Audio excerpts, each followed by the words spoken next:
Hola a todos, este es el podcast Let's Clean the World.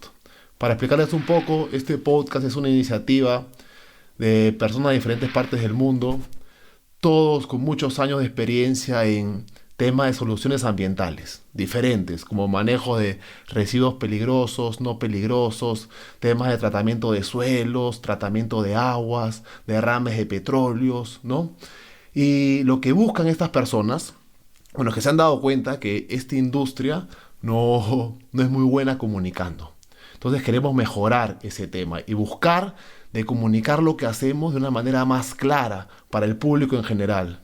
Y pensamos que este tipo de iniciativas nos va a ayudar a llegar a esa meta, ¿no? Ser mejores comunicadores para que la gente tenga un mejor panorama de realmente lo que hacemos. Hoy día tengo como invitado a un amigo mío, un gran amigo, que es experto en seguridad, salud, medio ambiente, también en temas de sostenibilidad y sustentabilidad.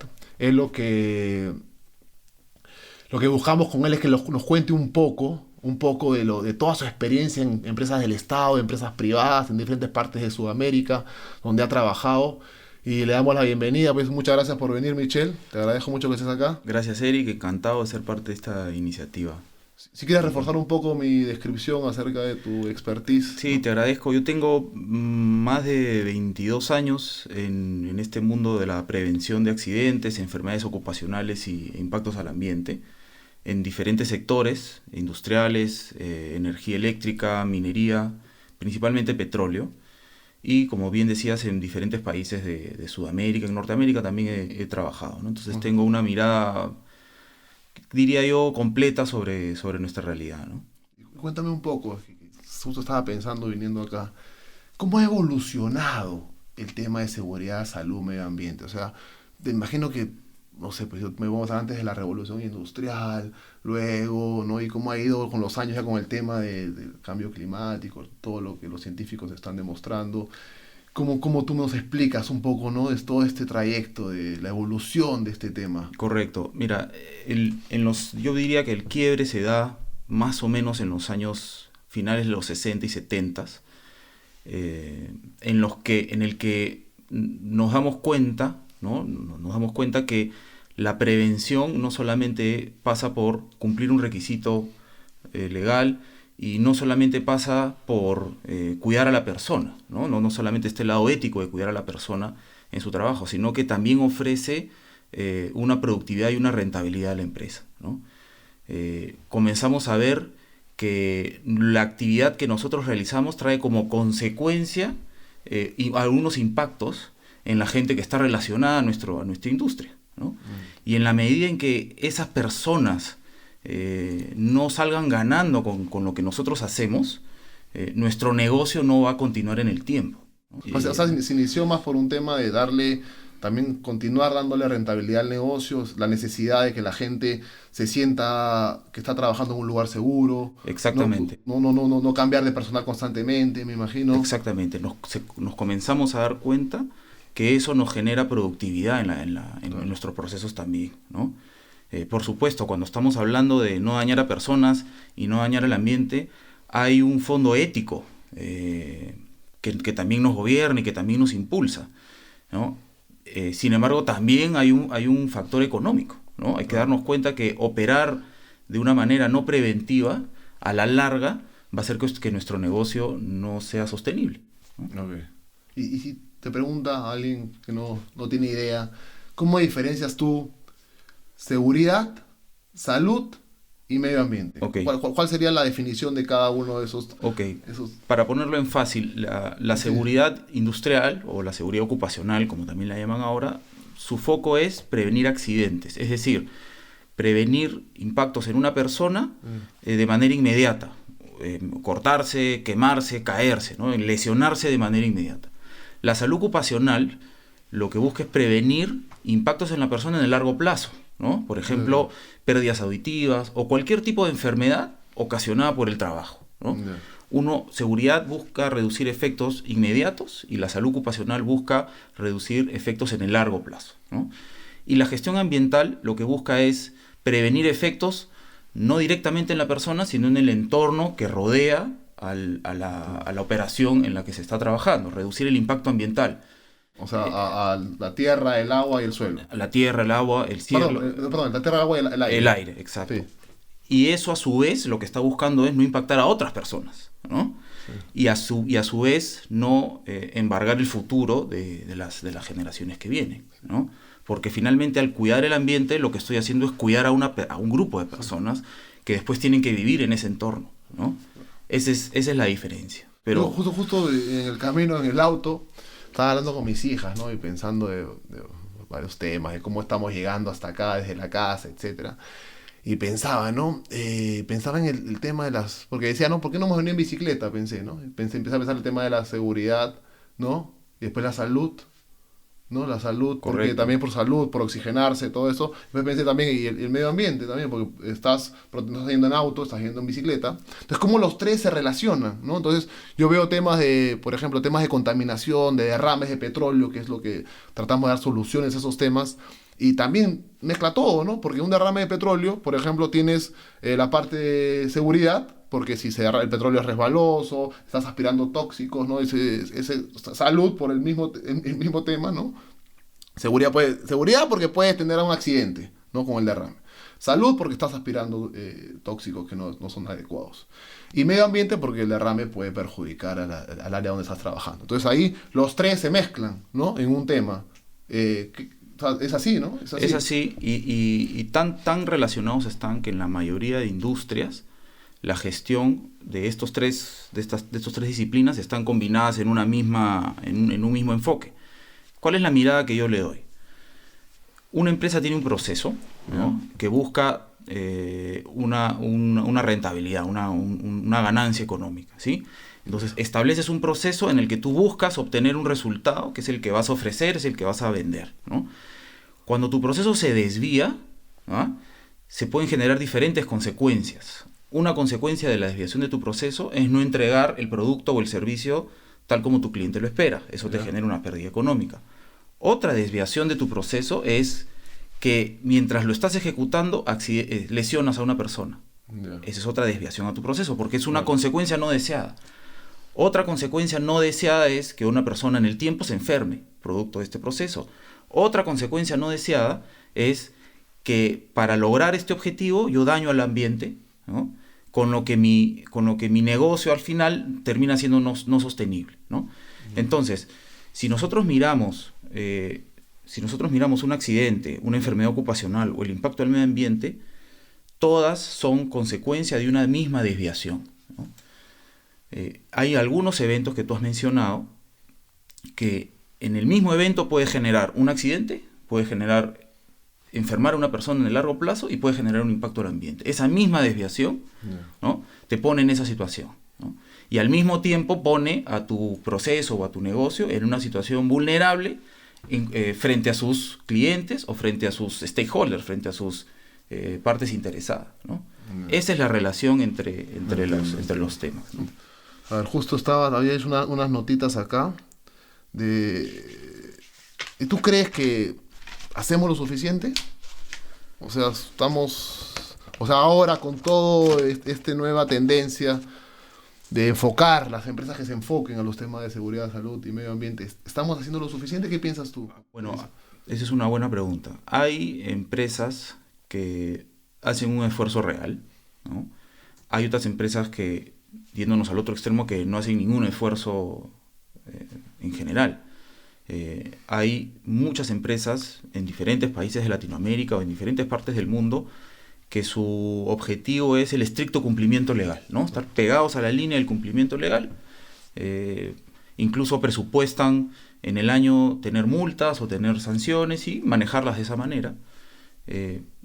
Pero desde el punto de vista desde el punto de vista del mensaje que se quiere llevar en este podcast de limpiar el mundo, yo creo. Recuerda que limpiar no significa nada más limpiarlo de contaminación. Exacto. Sino limpiar en general, ¿no? Nuestro comportamiento, la manera que nosotros nos esforzamos para buscar una mejora, ¿no? Que es lo que, a eso iba, ¿no? Entonces, si queremos limpiar el mundo de manera física, real, tenemos que empezar probablemente limpiando nuestra forma de pensar, ¿no? Claro. Y bajo ese paraguas yo creo que todavía no estamos haciendo lo suficiente. Hay esfuerzos interesantes, las Naciones Unidas ha establecido los objetivos de sostenibilidad, son 17, muchas empresas en el mundo se están plegando esos objetivos de sostenibilidad y están empezando a trabajar en función de esas guías, pero son las menos, ¿no? Son las Claro. menos todavía, ¿no? No, Y que yo, bueno, no sé, pero a veces tú piensas que cuando ves las emergencias que se han dado ambientales, digamos, de acá los últimos 15 años, ¿no? Poniendo ahí como un punto de mi experiencia del tema del Golfo de México, ¿no? Lo de Deepwater Horizon, ¿no? Que antes de que suceda ese evento, Estados Unidos tú lo veías como un país sumamente preparado, ¿no? Con los guardacostas, las empresas de respuesta, etcétera, para un evento de un derrame de petróleo en mar. Cuando sucedió esto, eh, se dieron cuenta que no era así, ¿no?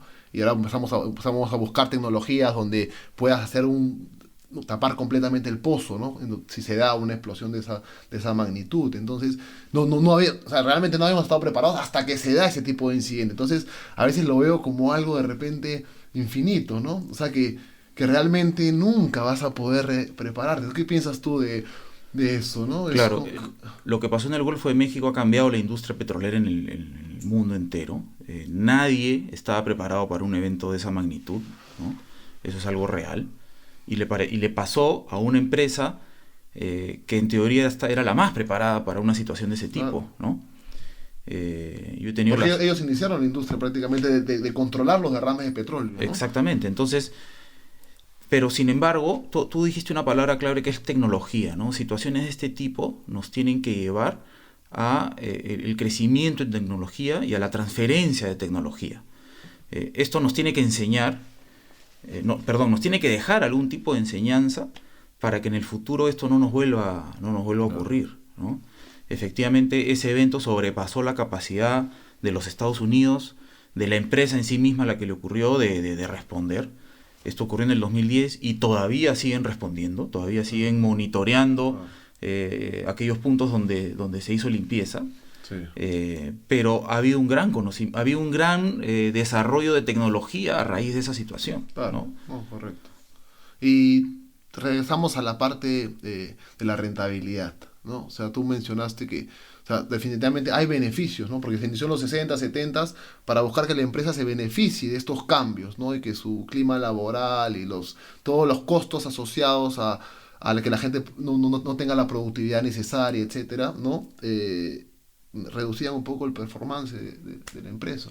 Entonces, háblame un poquito más de cómo mejora los beneficios que te da tú enfocarte en este tipo en temas de seguridad, salud, medio ambiente, sostenibilidad, ¿no? Claro, a ver, muchos de los objetivos de sostenibilidad, para hablar más allá de los objetivos de sostenibilidad, mucho de lo que busca la gestión ambiental en general es el reducir el consumo de recursos para producir lo que yo quiero producir, ¿no? Ya, claro, Entonces, bajo un punto de vista productivo, eso es positivo, ¿no? claro, Tengo que buscar qué puedo hacer para producir lo mismo o más, pero consumiendo menos, ¿no? claro, En ese proceso yo tengo que, claro, invertir en tecnología o adquirir tecnología que me ayude a mejorar el consumo de mis recursos.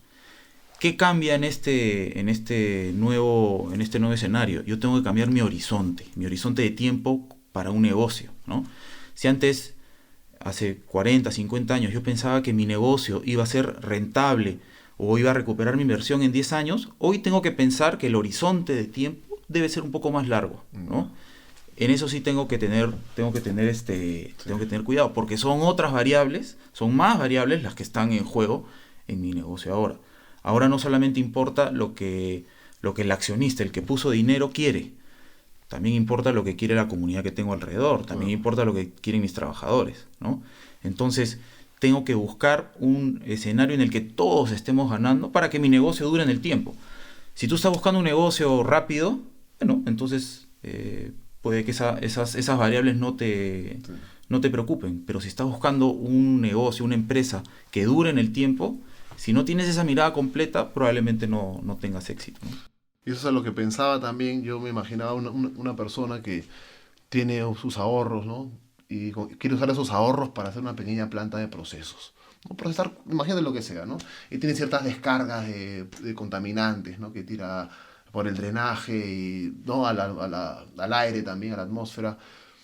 ¿Cómo es que es complicado decirle a esa persona, mira, sabes que tu costo va a ser mayor porque tienes que empezar a enfocarte a todo el tema sostenible, sustentable? Después me vas a contar un poco, me vas a explicar un poco la La diferencia de las diferencia. dos, pero cuando él te dice, pero todas las empresas que han se iniciado y ahora están pues cotizando en bolsa y tienen todos sus programas especiales de sostenibilidad, ellos iniciaron así, ¿no? Ellos empezaron contaminando de una gran manera y luego llegaron a donde están. ¿Por qué yo no?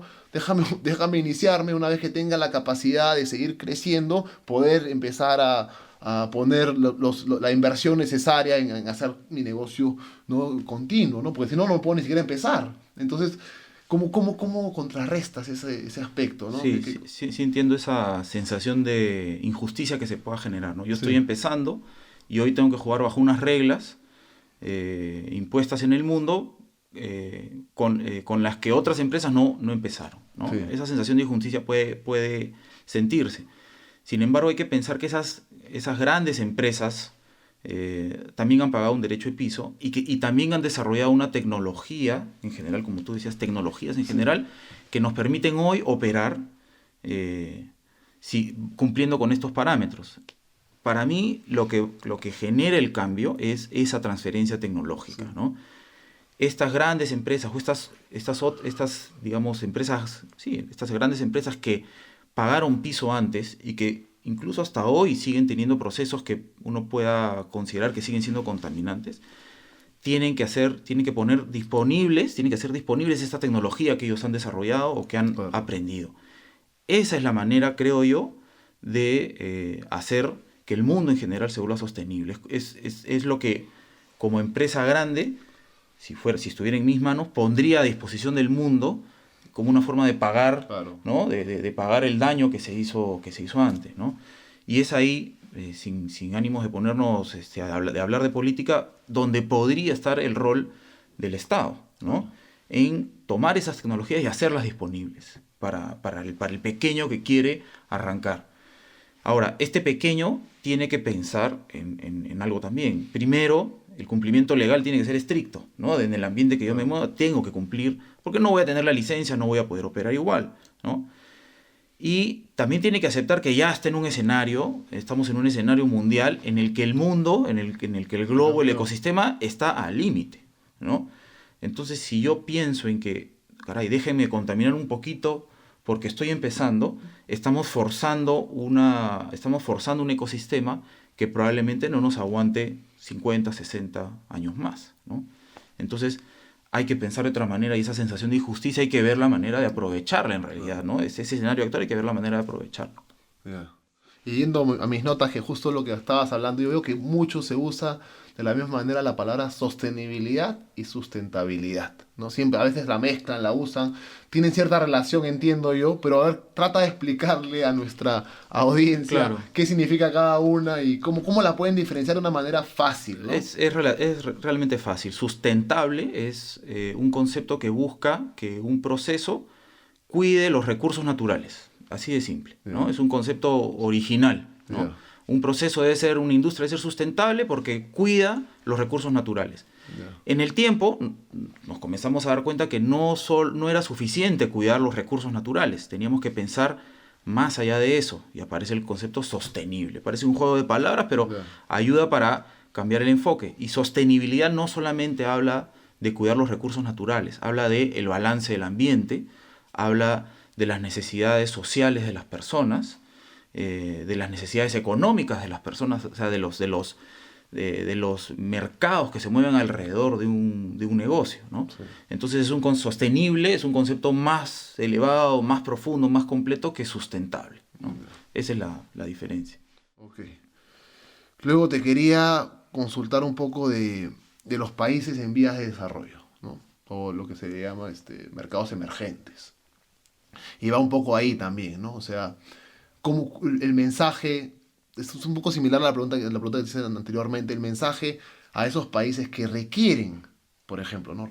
Requieren que su gente en áreas remotas tenga luz, ¿no? Pero si pasa eso, eso va a generar una contaminación muy amplia, ¿no? Pero ven a los países que ya de primer mundo, que en áreas remotas ellos tienen todos los servicios básicos, ¿no? Entonces han generado una contaminación para lograr eso, ¿no? Y ahora está buscando desacelerarlo. Entonces, ¿qué podemos hacer? Y me imagino que va parecida a la respuesta que me diste hace un momento, ¿no? Claro. Pero ya un tema más macro, ¿no? Porque ya son países, no son nada más empresas o emprendedores que tratan de buscar, sino cómo buscas de repente cambiar un poco la manera de ver el desarrollo. No, eso es lo que yo estaba pensando camino acá a la entrevista. Eso, ¿qué piensas tú? O sea, de repente tratar de buscar que, no sé, bueno, tú dame la respuesta porque no la tengo. Sí, ¿Qué ahí se vuelve complejo porque, como tú dices, estamos hablando ya de países y no solamente de empresas que pueden hacer lo que decidan con sus recursos. Pero yo sigo pensando que es el mismo concepto, la transferencia tecnológica, ¿no? Estos países ya desarrollados que siguen utilizando a los menos desarrollados como cantera, ¿no? Sí. Como fuente de recursos básicos, minerales, petróleo, están empezando a exigirle a estos países que cumplan ciertos Sí. estándares de operación, ¿no? Cuando todavía no tienen la capacidad de cumplirlos, manteniéndose rentables.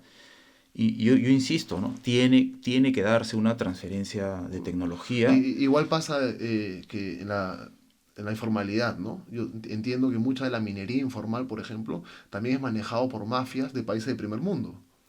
Entonces, que llegan a países como en África o en Sudamérica a buscar explotar de manera informal, ¿no? De una manera que contamina tremendamente. Entonces, de repente también colaborar en aniquilar esas mafias o buscar formalidad. No sé. La formalidad es digamos, la clave para este proceso, ¿no? ¿Qué está pasando, por ejemplo? No sé si ustedes han escuchado alguna vez sobre Pareto, ¿no? Esta famosa regla de Pareto, que el 80% de mis Ah, problemas claro, sí, sí. se resuelven con el 20% de mis acciones, ¿no? Sí. Pareto era un O el recaudador 80% de mis clientes me trae el 20% de los negocios. Exacto. Y Pareto era un Sí, recaudador de impuestos en la antigua Italia, ¿no? Y él tenía que recorrer todas las casas de Italia para sí, recaudar impuestos. Pero él se dio cuenta que recorriendo, tocando la puerta de 20 casas, él recolectaba el 80% entonces, sí. de los impuestos totales. Entonces él manejaba así su trabajo, ¿no?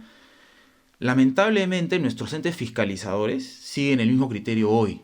Entonces, si yo fiscalizo al 20% de las empresas, Claro, obtengo el 80% del impacto, ¿no? Esa es la mirada que hay ahora. Pero el universo sigue siendo el mundo formal, ¿no? Yo claro. estoy dejando por fuera de ese 100% al mundo informal. Y si yo no lo toco, como ente fiscalizador, si no toco al mundo informal, estoy dejando por fuera la gran parte del impacto ambiental que se está generando. La minería informal, por ejemplo. Entonces, los entes fiscalizadores en la región no tienen la capacidad de tocar al informal porque no está dentro de su ámbito de competencia. Ellos no pueden fiscalizar a alguien que no existe, ¿no? Porque como persona jurídica no existen. Eso está dentro del mundo judicial o dentro del mundo policial, ¿no? Pero lo cierto es que como estados en nuestra región no hemos todavía establecido estrategias claras para reducir ese nivel de informalidad y llegar que el brazo del Estado que fiscalice, que cuida, que se cumplan con las leyes, llegue hasta el último rincón, ¿no? Ya. Es ahí donde yo veo el gran reto, ¿no? En combatir la informalidad en general, ¿no? Por eso justo ya es la siguiente pregunta que yo te iba a hacer, ¿no? Porque la gran minería, bueno, tenemos la bolsa de Londres, tenemos los reportes de los compliance que tienen que preparar, o sea que el mineral tiene que tener ciertas pruebas de que es realmente limpio, ¿no? Que ha sido producido de una manera limpia para poder tener un precio por el mineral, si no, no te lo compran. Claro. Y las otras industrias son como... O sea, tengo una idea más o menos de cómo la buscan regular, pero tú, ¿qué nos puedes contar de eso, ¿no? ¿Qué pasa con las diferentes industrias que también contaminan, ¿no? Claro, También, como tú bien dices, las industrias o las empresas que han decidido abrir su accionariado y cotizan en las grandes bolsas del mundo, como la de Nueva York, Londres o las de Canadá, ya se han sometido a procesos de compliance en general, ¿no? ya, Entonces, el principio ahí es la transparencia y hay que mostrar toda la información y los stakeholders, los accionistas, quieren saber que su dinero está en manos de personas que tienen una mirada sostenible, ¿no? Porque saben que si daño al ambiente, Claro. que si impacto a las comunidades, ese negocio va a cerrar en el corto plazo. ¿Qué pasa con las demás? Con las demás industrias que han decidido no abrir su accionariado en el mundo. Esas están sometidas principalmente a los requisitos legales en los que operan y a la conciencia de sus accionistas, ¿no? Y ese es el ámbito en el que se manejan. Entonces, ahí tiene que haber una autorregulación, en realidad, ¿no? Y justo que te quería hacer una pregunta, también que no sé qué tanta relación tiene con la anterior, pero el tema que a mí me pasa mucho, ¿no? Yo, por ejemplo, voy a una empresa porque veo que está teniendo problemas de contaminación. Entonces voy y trato de darle todas las soluciones posibles, ¿no? Y esta empresa, entiendo que ya esa planta de procesos, por ejemplo, la va a cambiar y va a comprar una nueva. O va a hacer una nueva planta, ¿no? Porque ya cumpla con los requisitos y toda la reglamentación. Y esta anterior, como que la va a dar en abandono, plan de cierre de abandono. Entonces, todo pasa a la nueva planta. ¿Y qué tanto se fiscaliza ese plan de cierre? Eso siempre me queda en duda porque luego yo hago seguimiento, pero entiendo que ya lo van dejando ¿no? de lado y siempre me queda eso en la duda a veces si realmente somos drásticos con la fiscalización de ese plan de abandono o no tanto. ¿Cuáles son la metodología para lograr de que se haga los trabajos requeridos en esa planta que ya no se va a utilizar o se va a vender para otro tipo de... Claro, buena pregunta. La tecnología para cerrar cualquier proceso está en el mundo, ¿no? Ya se sabe lo que se tiene que hacer para cerrar de manera sostenible Sí. o ambientalmente amigable, ¿no? Cualquier tipo de proceso, desde una planta textil hasta una planta de energía nuclear, ¿no? Sí. Ya se sabe lo que se tiene que hacer. La pregunta, como tú dices, y como veníamos hablando, es quién observa que ese proceso llegue a su conclusión, ¿no? Sí. Y quién pone los requisitos para ese cierre, ¿no? Y nuevamente, va a depender en qué mundo se mueva Claro. esa Porque compañía. lo mismo de los muestreos, ¿no? Porque el muestreo uno lo hace en áreas, o sea, tú vas sacando tus cálculos y tú no vas a hacer un muestreo de toda el área, se hace por sectores. Entonces ¿no? Es interesante saber cómo se ha llegado al estudio que te permite determinar que lo has cerrado, lo has abandonado, pero lo has dejado como estaba antes, ¿no? Claro. O con un mínimo impacto, ¿no? ¿Cómo está funcionando hoy? Toda compañía, toda empresa en el mundo, diría yo, inicia sus operaciones con una licencia ambiental. Esto nace con un documento que se presenta al organismo fiscalizador de cada país, donde yo digo cuáles son mis impactos ambientales durante la construcción de esta planta o de este proceso, durante la operación y qué voy a hacer para el cierre. Entonces hoy, en estricto, lo que uno tiene que hacer es cumplir con tu plan de cierre. ¿Quién te lo fiscaliza? Tu ente regulador, el ente regulador local. Y es ahí donde termina la mayoría de procesos, ¿no? Si yo cumplo con lo que me comprometí en ese plan aprobado, puedo cerrar, ¿no?